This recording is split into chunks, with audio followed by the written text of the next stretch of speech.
we, the people of India, having solemnly resolved to constitute India into a sovereign, democratic republic. Preamble यानी संविधान की प्रस्तावना में मौजूद सोशलिस्ट और सेक्युलर शब्द को हटाने की मांग उठ रही है।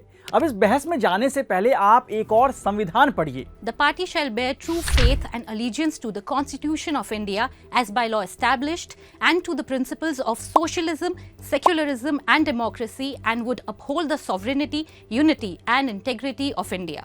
ये भारतीय जनता पार्टी का संविधान है। हाँ, वही बीजेपी जिसकी मदर ऑर्गेनाइजेशन आरएसएस से लेकर उनके नेता भारत के संविधान से सोशलिस्ट, सेकुलर हटाना चाहते हैं। लेकिन बीजेपी के खुद के संविधान में सोशलिज्म और सेकुलरिज्म यानी समाजवाद और पंथ निरपेक्षता का जिक्र पहले पन्ने की तीसरी लाइन में ही लिखा है। अब सवाल तो यही है कि बीजेपी को भारत के संविधान की आत्मा यानी प्रियम्बल के सोशलिस्ट सेकुलरिज्म से दिक्कत क्यों है? क्या इस शब्द के हटा देने से रोजगार की प्रॉब्लम सॉल्व हो जाएगी? हाँ, सोशल मीडिया पर बैठे ट्रोल्स को नेहरू से लेकर इंदिरा गांधी पर अटैक करने का रोजगार तो मिल जाएगा। इस जनाब ऐसे कैसे के एपिसोड में हम हिपोक्रेसी की भी सीमा होती है के बारे में बताएंगे। इसके अलावा यह भी बताएंगे कि सेकुलरिज्म और सोशलिज्म का मतलब क्या है। भारत की सबसे बड़ी अदालत ने इसके बारे में क्या कहा है।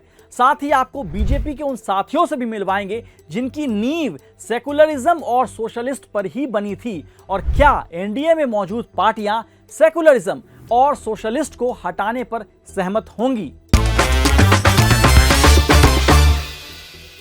भारत के संविधान के प्रस्तावना में प्रियम्बल में दो शब्द जोड़े गए हैं। हम सब लोगों को मालूम है सेकुलरिज्म और सोशलिज्म के, वो प्रस्तावना में नहीं थे, पहले प्रियम्बल में नहीं थे। उन दो शब्दों को जोड़ा है। बाद में इसको निकालने के प्रयत्न हुआ नहीं है। चर्चा हुई, दोनों प्रकार के आर्गुमेंट्स हुए, तो क्या वो रहनी चाहिए प्रस्तावना में? ये विचार होना चाहिए। ये है राष्ट्रीय स्वयंसेवक संघ यानी आरएसएस के महासचिव दत्तात्रेय होसबोले। आपातकाल के 50 साल पूरे होने पर आयोजित एक कार्यक्रम में दत्तात्रेय होसबोले ने कहा कि इमरजेंसी के दौरान संविधान में धर्मनिरपेक्ष और समाजवाद शब्द जोड़े गए थे, जबकि संविधान की मूल प्रस्तावना जिसे संविधान सभा ने 26 नवंबर 1949 को स्वीकार किया था, उसमें समाजवाद और पंथ निरपेक्ष शब्द नहीं थे। इन शब्दों को इमरजेंसी के बाद में हटाया नहीं गया, लेकिन इन शब्दों को रहना चाहिए या नहीं, इस पर बहस होनी चाहिए। तो फिर बहस शुरू हो गई। सर्वधर्म संभाव ये भारतीय संस्कृति का मूल है। धर्मनिरपेक्ष हमारी संस्कृति का मूल नहीं है, और इसलिए इस पर जरूर विचार होना चाहिए कि आपातकाल में जिस धर्मनिरपेक्ष शब्द को जोड़ा गया उसको हटाया जाए। I think the word secularism goes against the Sarvadharma Samabhava, which is an Indian concept. Again, socialism is never our economic concept. Our concept was always Sarvodaya, Antyodaya. As such, I request Government of India to delete the two words which was inserted, which was not in the original constitution. इन नेताओं का कहना है कि इंदिरा गांधी ने आपातकाल के दौरान जबरन सोशलिज्म और सेकुलरिज्म को प्रियम्बल में जोड़ दिया था, इसलिए इसे हटाना चाहिए। हालांकि 1976 में 42वें संविधान संशोधन के जरिए प्रस्तावना में समाजवादी पंथ निरपेक्ष के साथ अखंडता यानी इंटीग्रिटी शब्द भी शामिल किया गया था, लेकिन इस पर किसी को आपत्ति नहीं हुई, होनी भी नहीं चाहिए। आप यहाँ ये भी जान लीजिए कि इंदिरा गांधी के इमरजेंसी के दौरान लिए लगभग फैसलों को मुरारजी देसाई की जनता पार्टी की सरकार ने रद्द कर दिया था।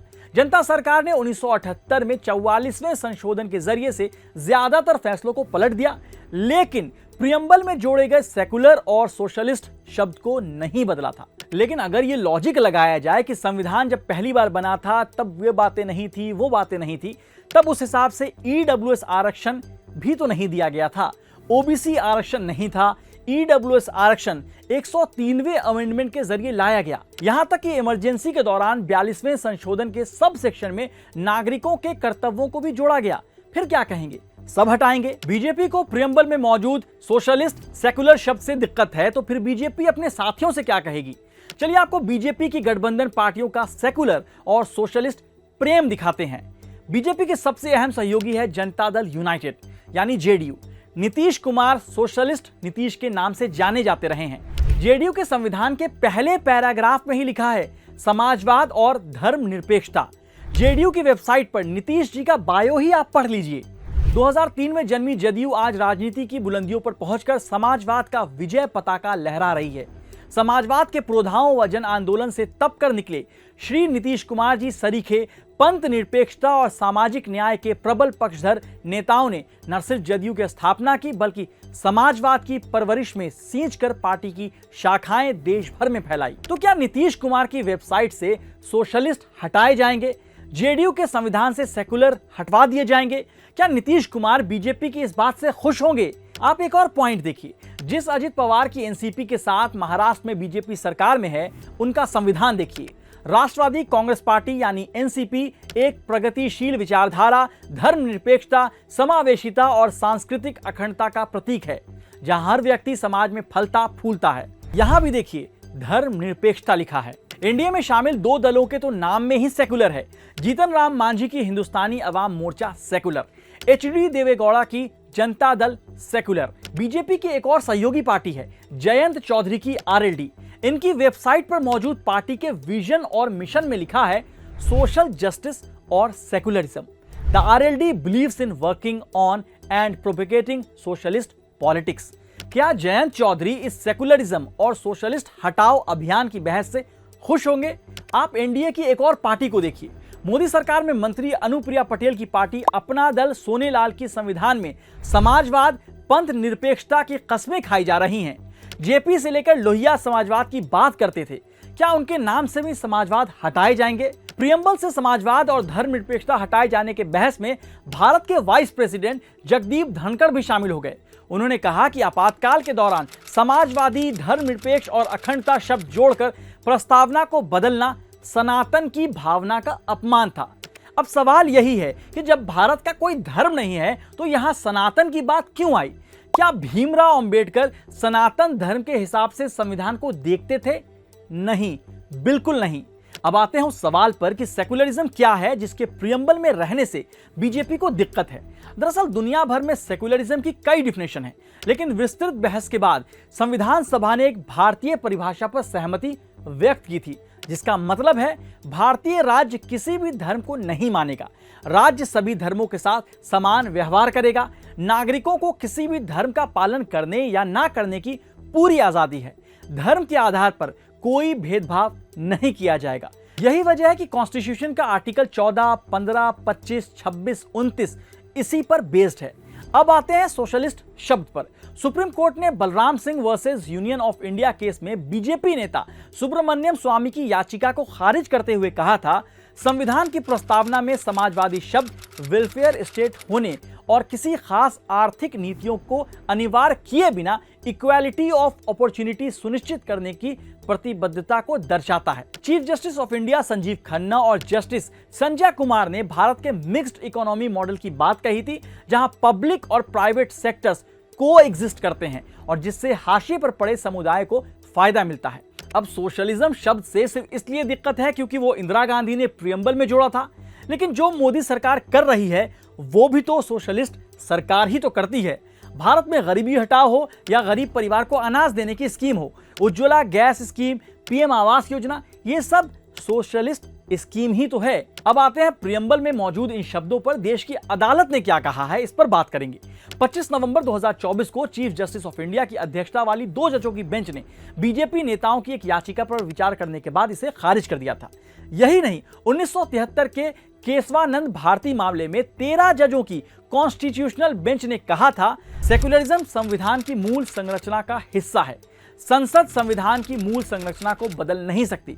इसका मतलब यह हुआ कि इंदिरा गांधी द्वारा सेकुलर शब्द जोड़े जाने से पहले ही कानूनी और संवैधानिक रूप से यह कहा जा चुका था कि सेकुलरिज्म संविधान की आत्मा का हिस्सा है। इसके अलावा बोम्मई मामला जो 1994 का है, 9 जजों की बेंच ने सेकुलरिज्म को संविधान के मूल तत्व के रूप में दोहराया था। LIC मामला 1995 में फिर से इस प्रस्तावना को संविधान का हिस्सा माना गया। अयोध्या बाबरी केस 2019, 5 जजों की बेंच ने संविधान की नींव में सेकुलरिज्म की बात कही। बीजेपी के जनक अटल बिहारी वाजपेयी तो कहते थे कि सेक्युलरिज्म तो हमारे लहू का रंग है, ये देश सेक्युलर था, है और रहेगा। आप अटल बिहारी वाजपेयी का यह बयान सुन सकते हैं। मगर प्रस्तावना में संशोधन कर दिया और भारत को डेमोक्रेटिक रिपब्लिक के साथ साथ सेक्युलर एंड सोशलिस्ट रिपब्लिक की घोषित कर दिया। उस पर जो बहस हुई थी मैंने ध्यान से पढ़ी है। कांग्रेस के हर वक्ता ने और विशेषकर सरदार स्वर्ण सिंह ने इस बात पर जोर दिया कि हमारा सेक्युलरिज्म पश्चिम के सेक्युलरिज्म से भिन्न होगा। उन्होंने कहा कि ये बौद्ध धर्मों का देश है और सेक्युलर का अर्थ ये है कि किसी धर्म के मानने वाले के साथ भेदभाव न हो और सब धर्मों को समान दृष्टि से देखा जाए। हम इस व्याख्या को स्वीकार करते हैं, हृदय से स्वीकार।